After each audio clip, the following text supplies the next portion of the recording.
Hi everyone, it's Janis here with another episode to help you build better daily structure and be in control of your life. Throughout life, we make many choices. Some short-time choices and some choices that we make will affect us for the years to come. Short-term choice is to choose what to eat for dinner. The long-term choice is to decide where to live when buying a house. When we make decisions, we often give more weight to short-term things rather than some benefits that we will have in the long term. For instance, if you had to choose between two houses and one offered instantly 10,000 discount right now, but the other one would save you more over 30 years, then the first deal would sound more appealing. Of course, there are also downsides of making choices that has the most instant rewards. Just think about credit cards. They allow you to purchase goods even when you don't have money. Of course, you have to pay it back later and potentially with interest. But the biggest threat of making many of these choices is that sooner or later people will find themselves stuck in life.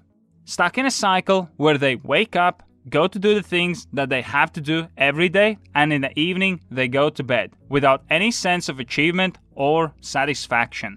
Today we'll take a look at the book called Design Your Future to learn the strategies how anyone can get out of the rut. So let's dive in. Number 1. Fear keeps people stuck.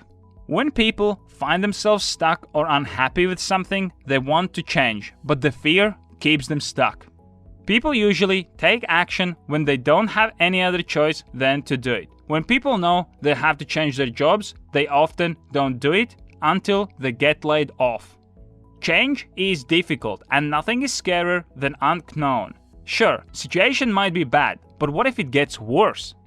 These are kind of the thoughts that people have when they want to change. To break out of the rut, author offers 3 simple steps: awakening, disruption, and designing. Let's go through each of these steps one by one.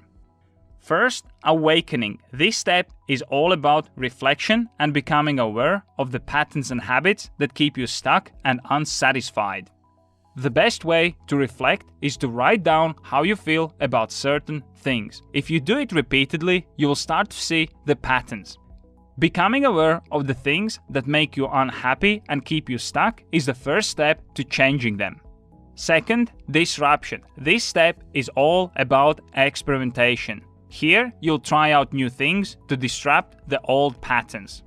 So instead of watching TV in the evenings like you usually do, try to use that time differently. Perhaps you can try to read a book instead, before your bedtime.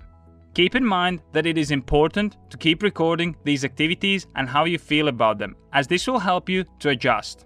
Third, designing. This step is about connecting with the future self. This process of connecting can stimulate us to take action in our life. It turns out that our inability to take action today is related to the fact that we don't think about how we will be affected in the future if we don't take action right now. This theory is also backed by research. Using MRI scans, researchers discovered that when people are asked to picture themselves 3 to 5 years from now, their brains reacted like they were thinking about a complete stranger. This clearly indicates that people don't think about their future. That's why it is so important to learn to connect with your future self if you want to make positive changes in your life. A good starting point in connecting with your future self is visualization. Visualization will help us to imagine ourselves in future. I always say, show me what you did last week and I'll tell you if you will achieve your goals that you're working towards. Number 2, meditation can embrace your full potential. With all the things going on in your life, you might think that you don't have a time to engage in such an activity as meditation. But meditation has been a powerful tool for centuries that has helped people to connect with themselves and realize what they really want to do. This is exactly how the author came to the decision to change his career path from corporate employee to inspirational life coach and public speaker. Of course, it takes practice. You can't expect to sit down one time for 5 minutes and come to life-changing decision.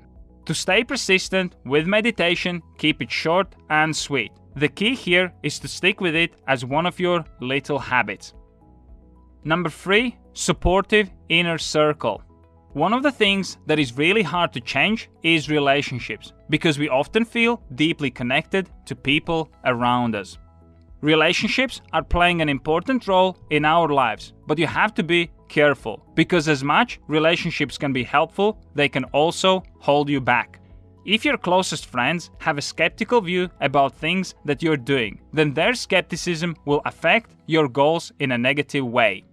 And as difficult and harsh it might sound, you're better off finding new friends that will support you rather than spending a time with the people that are holding you back.